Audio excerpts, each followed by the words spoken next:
I'm back ready for another day of battle with this car. I'm gonna be checking the O2 sensors. I'm also gonna just do a how-to for you guys, might as well, since I'm already here. I know it's gonna help a lot of you guys out. There's 4 wires, 2 black ones, a green and a white. First, I'm gonna test the resistance with both of the black wires.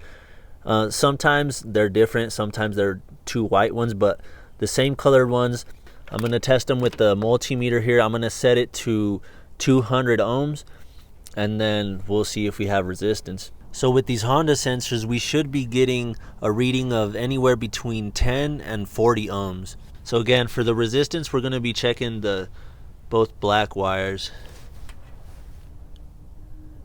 So here we got 13.6. So since we have 13.6, obviously between 10 and 40, so it's good. So now the next thing is to check for continuity. So then we're just gonna go to that one right there. Sometimes it looks like a Wi-Fi symbol, but here it's like the play looking sign.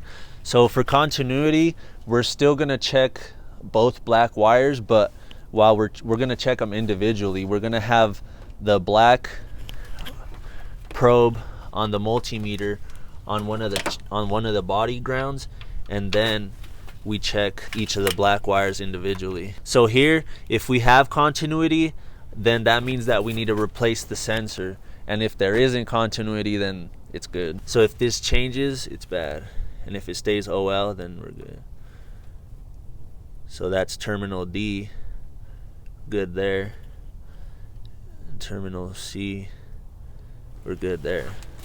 So it's looking like the sensor is gonna be good, and the cat unfortunately is going to be bad. But yeah, I hope this helped you guys out. Super simple test on the O2 sensor. It's always a good idea to double check your parts, just that way you're not buying new parts and just throwing them at the car without actually knowing what's going on. But thank you guys so much for watching. Leave a like, subscribe, and we'll see you on the next one. Peace.